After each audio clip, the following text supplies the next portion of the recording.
Buenos días, Panamá. Hoy es viernes 16 de octubre. Bueno, vamos con el coronavirus porque pues, siguen los números manteniendo cierta constante. Y ojo, porque el número de casos diarios también tienen una leve subida. Así como hemos mantenido a raya la cantidad de defunciones.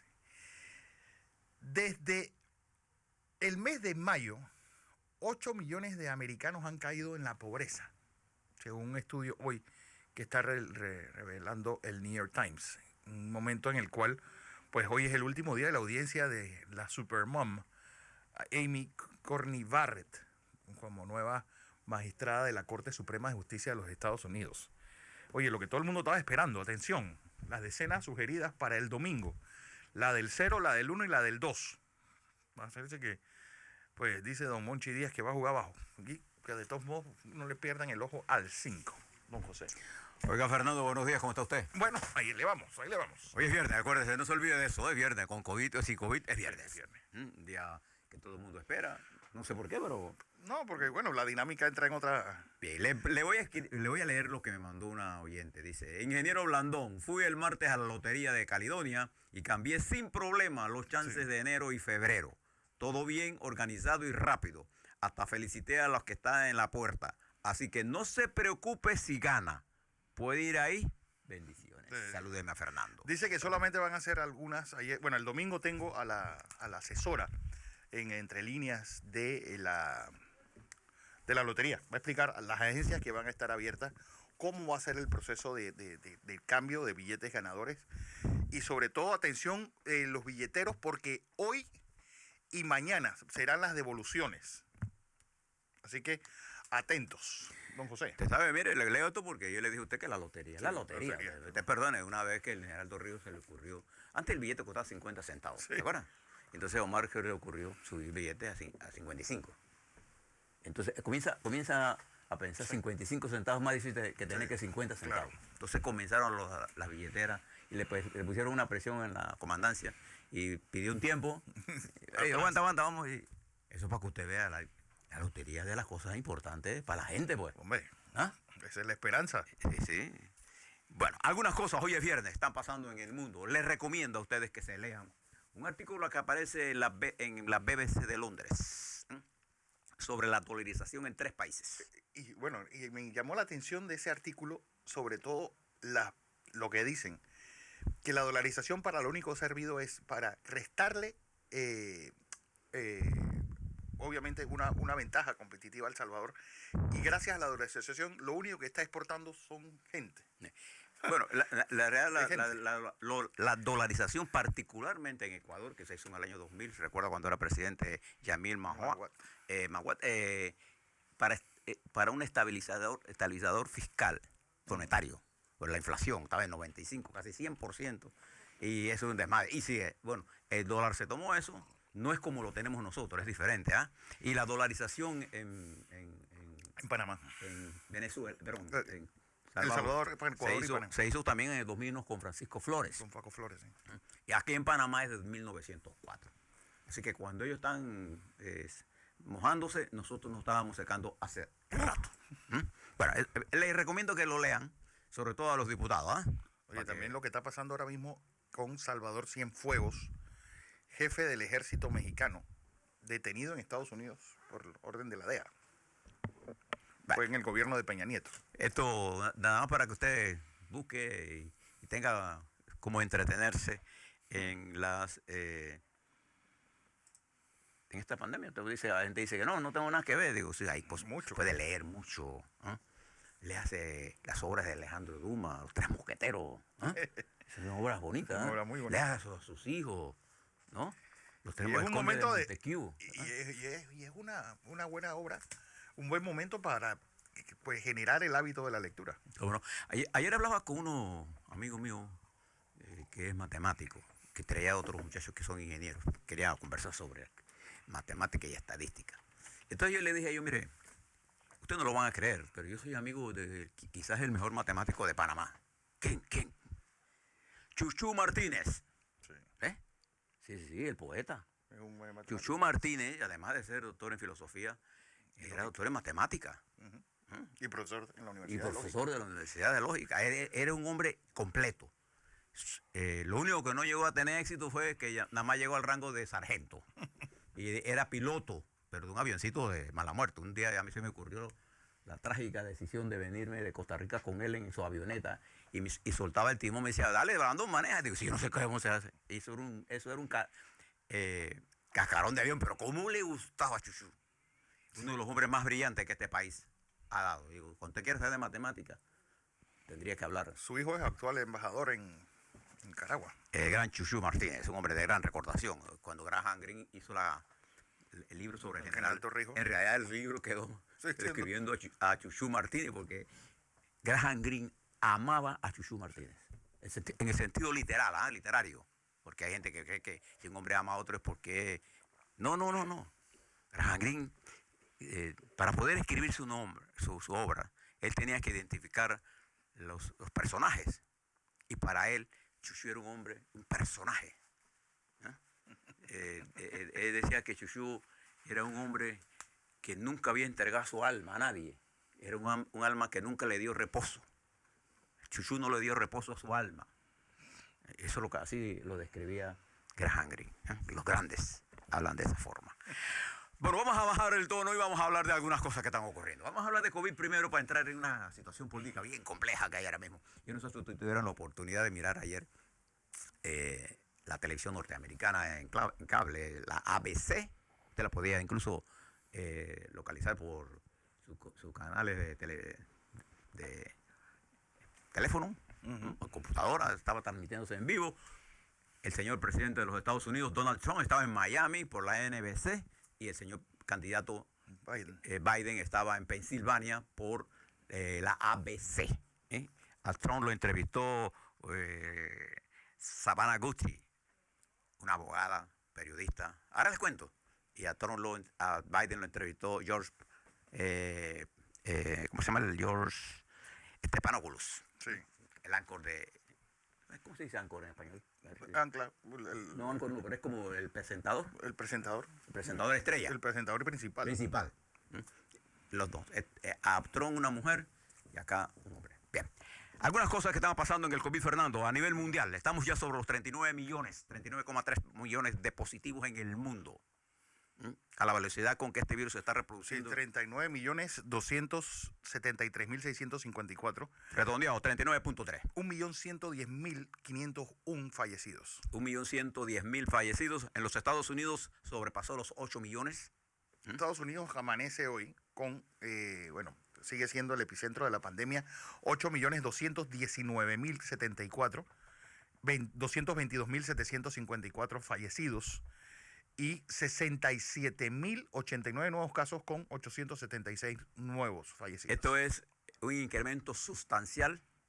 En los últimos 7 días. El promedio está por encima de los 55.000 casos positivos. Y hay 36 estados de los Estados Unidos en alza. Sí. La India, 7.372.394 con 112.219 fallecidos. Nuevos casos, 60.439 con, pues desafortunadamente, 835 nuevos fallecidos en la India. Fernando, y los 4 países que son los focos, los 5 países que son los focos nuestros son Brasil, 5.169.386. Argentina, 152.060 fallecidos. Argentina, pues 949.063. Va a llegar al millón. Y 25.342 casos. Colombia, que hoy amanece con 936.982 casos. Perú. Y Perú, que está en los 859.740. Y México. Bueno, ¿y México qué? Que tiene la tasa de mortalidad más alta del mundo. 923.817. Me dicen los epidemiólogos que no diga mortalidad, que diga letalidad. 9.89, es que no baja del 9.8. Estos son los casos. Y tenemos a Colombia al lado y Costa Rica en otro lado. Esto está ocurriendo en el momento. Fíjese lo que está pasando en Europa. La Unión Europea y el equivalente al CDC de la Unión Europea, la encargada del control de enfermedades de transmisión y control europeo, ha alertado luz roja sobre Francia, que está en estado ¿cómo se llama? Han declarado cierre de las 9 de la noche hasta las 6 de la mañana, toque de queda. Italia, Alemania, España, que es un desastre, y le menciono Inglaterra, Checoslovaquia, para mencionarle que hay una especie de nuevo rebrote. Sí. Puede ser usted una segunda ola. En los Estados Unidos dice que ya hay una segunda ola, ¿no? Mientras esto está ocurriendo, el presidente de los Estados Unidos dijo ayer, en una forma errónea, que el 85% de la gente que usa mascarillas es la que contrae el virus. Mire qué clase de... yo cuando escuché eso, yo pensé, ¿el presidente está jugando una broma o qué?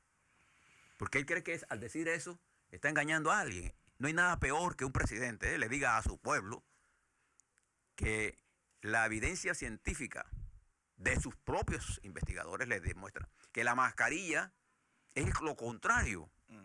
El uso eficiente de la mascarilla reduce la contaminación en 85%, probablemente más. Sí. Y es la mejor forma, aparte del distanciamiento. Solo no funciona distanciamiento, mascarilla, distanciamiento y lavarse las manos. ¿Ya? Bueno, fíjense ustedes cómo estamos en el mundo. En nuestra América la situación es grave, grave. Muy grave. Entonces tenemos que prestarle atención. Les voy a dar los números nuestros y les voy a mostrar las gráficas de nosotros, que ayer, afortunadamente para nosotros, hubo una caída en los positivos. Ahora le doy las relaciones para que usted le siga el núcleo de esto. Nosotros, cuando hacemos estos análisis matemáticos, estas curvas, nosotros no estamos nada más que utilizando la data que nos da el Ministerio de Salud. Y con mucha responsabilidad se las prestamos diariamente a ustedes. Y con el conocimiento de científicos nuestros que alimentan estos análisis también. Para que estemos claros, ¿eh? No, esto no es una invención de un, ¿cómo se llama eso? Esos opinadores, no, no. Estos son datas. De los influencers. Sí, esto no es influencia. Estas son las datas, estas son las curvas. Usted puede hacer otros ejercicios, muchos. Nosotros tenemos muchas más curvas que las presentamos, pero ¿para qué lo vamos a llevar? Hemos cogido 4 indicadores que son los que ustedes tienen en la cabeza. ¿Cuánto es el índice de positividad? ¿Cuántos casos hay? ¿Cuál es la tasa de letalidad? ¿Y cómo está el sistema de sanitario? Esas son las cosas que usted debe saber así. Y si las sabemos todos así, sabemos dónde estamos parados. Hay otra gente que tiene que saberlo todo. Bueno, son los especialistas. Dejémoslo a los que saben lo que saben. En el mundo también están ocurriendo otras cosas. Porque no solamente preste la atención a esto que está ocurriendo en Europa, en nuestro continente, observe lo que está ocurriendo en la India, y además de eso en Asia, en donde no solamente el COVID, lo que está pasando también políticamente, allá en Tailandia, le contaba ayer, lo que está pasando en Vietnam con las inundaciones. En España, donde el vicepresidente Pablo Iglesias está a punto de ser imputado. Y dice su esposa Irene Montero, o su compañera, como se llaman entre ellos, y actual ministra de Igualdad, que sería un escándalo mundial si imputan al señor Pablo Iglesias. También en cosas yo creo que es importante pues ponerle el ojo a lo que está pasando en Kentucky, donde Mitch McConnell, aquel fan terrible del Senado de los Estados Unidos, aparentemente puede perder su elección y con él cambia totalmente el color del Senado de los Estados Unidos. Bueno, en los Estados Unidos puede pasar cualquier cosa. Ahora le cuento. Cualquier cosa. Déjeme hablarle un poco de América Latina y las elecciones. Para que usted lo tenga en la mente, nosotros tenemos elecciones, nosotros en nuestro continente latinoamericano, en la parte del continente americano que excluye a América Latina continental y América insular. Nosotros tenemos elecciones, nosotros este continente, en Bolivia el domingo.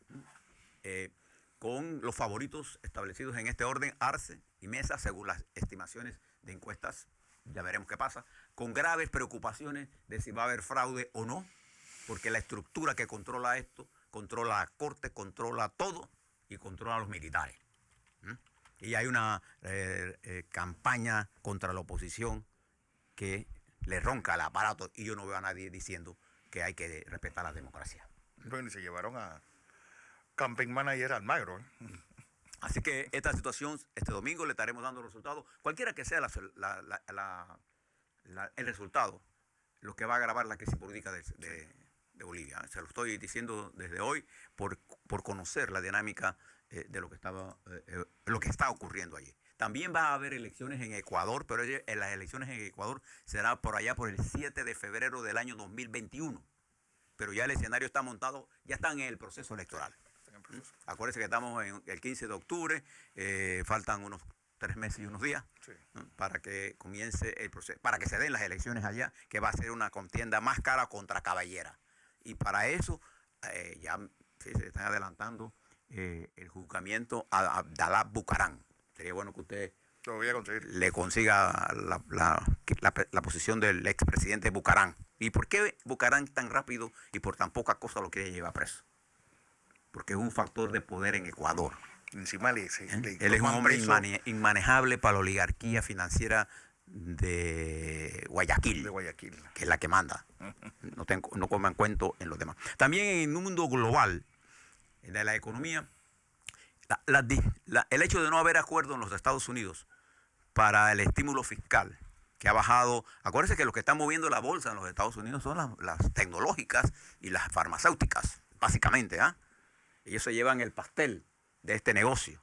Bueno, al no haber estímulos para ellos multimillonarios y reducción de impuestos, porque eso es lo que ellos quieren, entonces ha habido una especie de caída en las bolsas en general. Ha aumentado el nivel de incertidumbre y riesgo sobre el destino de los Estados Unidos. Ya no hay posibilidad de que haya acuerdos antes de las elecciones. No. Ya se dará después de las elecciones y ya veremos. Una cosa es Trump triunfando y una cosa es Trump derrotado. Y sobre todo esa transición, todo el mes de noviembre, diciembre. Y todos los números indican que existe una alta probabilidad de que él pueda ser derrotado. No estoy diciendo que está derrotado. Y dice que puede ser derrotado. Entonces, en el mundo hay una intranquilidad general y la confrontación que ha montado el gobierno de los Estados Unidos contra algunas áreas, por ejemplo, las discrepancias entre Estados Unidos y Europa, la posición de los Estados Unidos ahora con Rusia haciendo pruebas de distanciamiento, o la posición inflexible que tiene sobre posiciones en China. Ayer el presidente Trump seguía insistiendo y atacando a China. El virus de China, ya como él dijo que es de China, él no tiene ninguna responsabilidad.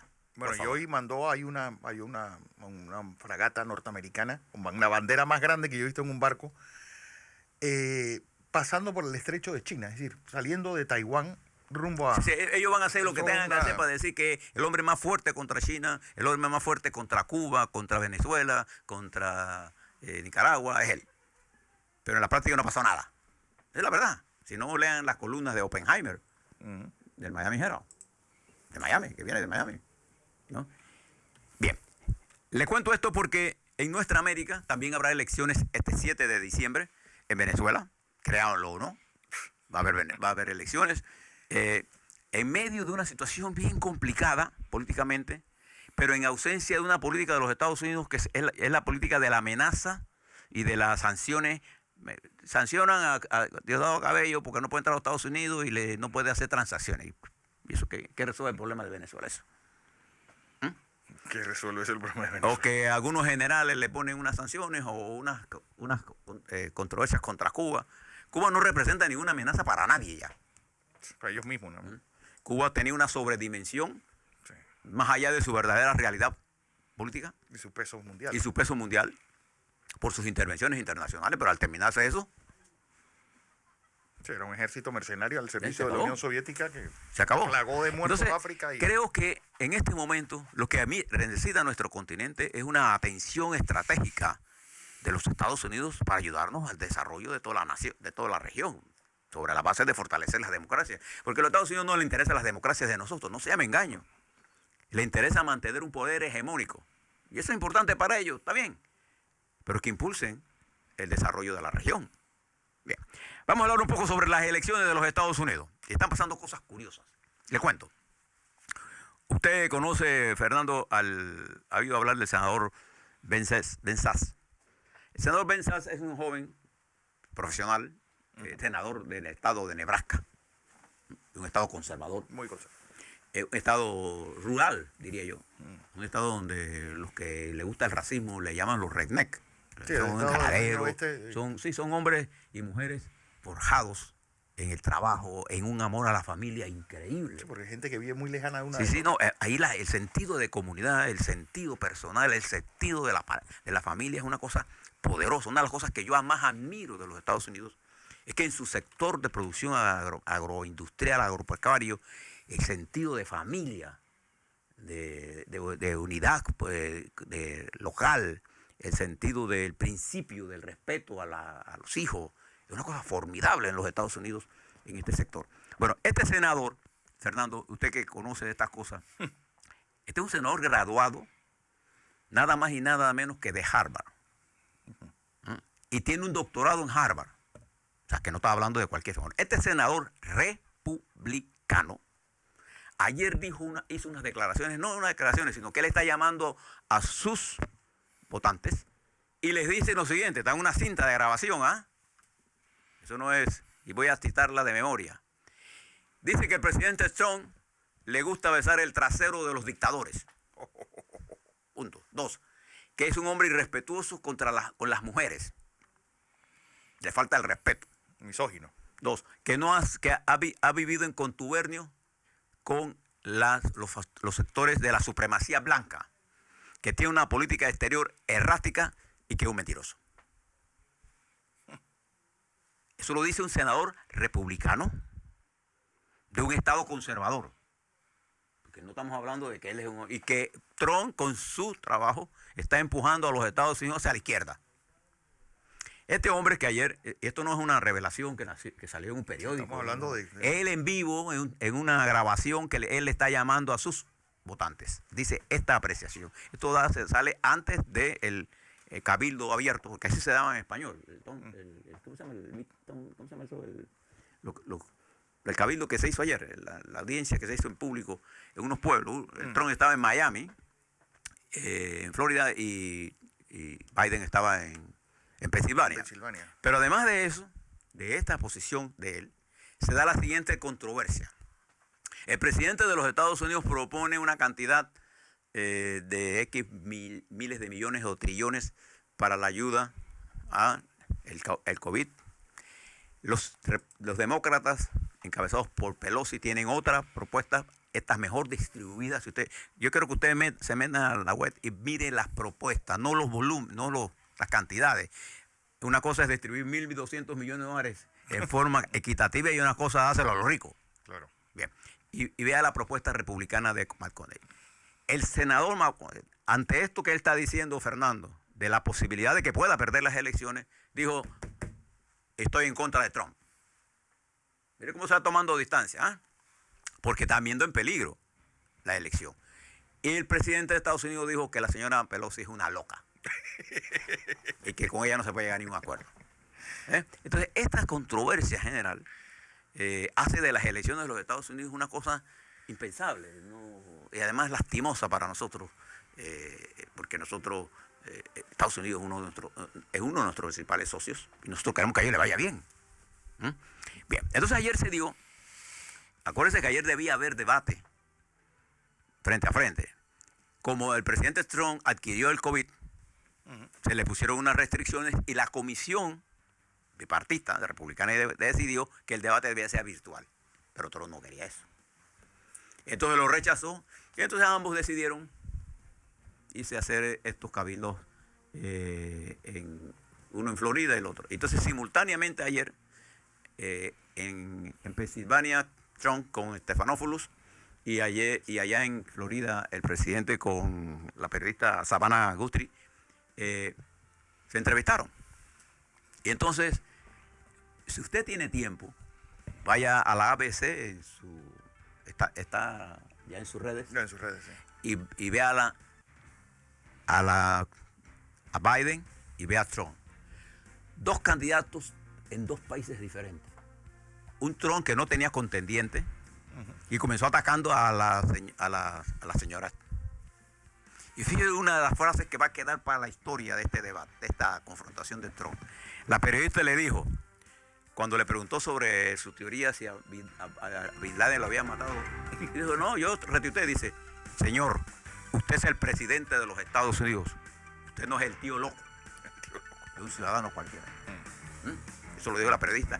Y contrastaba la posición de Trump, que se veía molesto y después dijo que le estaba en una encerrona, y la posición de Biden, ¿m? Que dijo errores de cifras, pero que parecía como un hombre más potable cuando las aguas están contaminadas de tiburones o cuando el ambiente está muy ácido, el que se impone es el sensato. Y entonces el presidente estaba peleando contra una mujer en el momento en que cuando usted va a las elecciones, el presidente pierde las elecciones y la pierde por el voto femenino. Porque el voto masculino, con muy bajo diferencia, sigue siendo a favor de Trump, pero el voto femenino tiene más de 20 puntos en contra de Trump. Esta es la situación en que aparecemos este fin de semana. Recuerde que faltan 18 días para las elecciones en los Estados Unidos. A la vuelta vamos a hablar de Panamá, el COVID, y las gráficas que nos dicen son track. Está en las calles. Oiga, Fernando, también dicen que hay nuevo director de la policía. Bueno, se especula un nombre, no es oficial todavía. ¿Y qué pasa en las conversaciones de Panamá y Costa Rica por el tema de los lácteos? Se lo contamos a la vuelta. Así es.